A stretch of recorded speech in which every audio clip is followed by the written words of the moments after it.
Hey everyone, Steve here again in the New York store.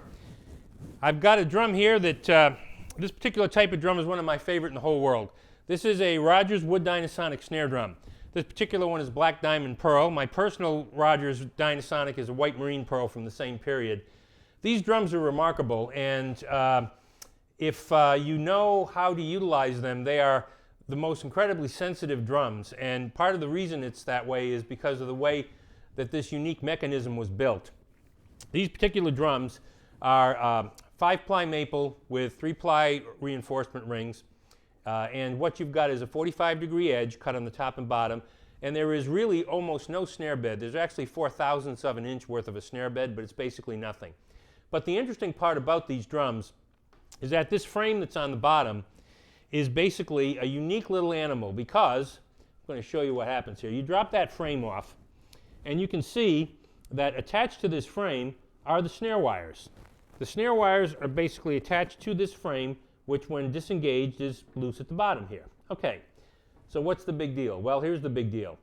What you do is with the strainer knob that's on the strainer, obviously, when you engage to bring the snares up, you want to bring this frame up to the bottom, but you don't want to bring that frame up to the bottom so tight that it chokes the drum.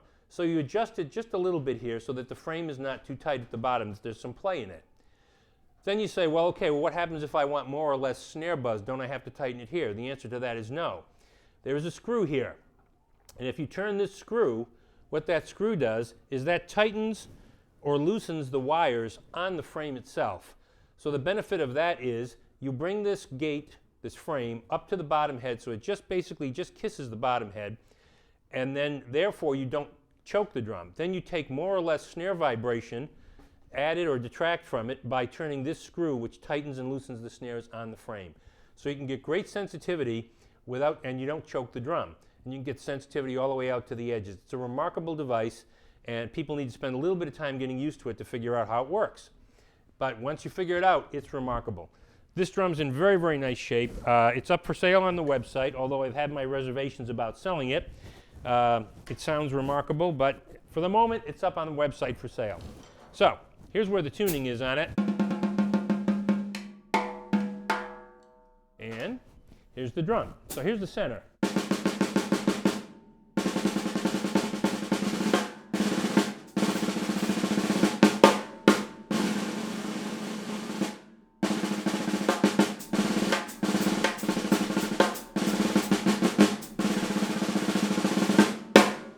Here's the edge.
Beautiful drum. A lot of sensitivity. It's a great drum. If you ever get your hands on one of these, do it. The wood Dynasonics are rare. They're more expensive.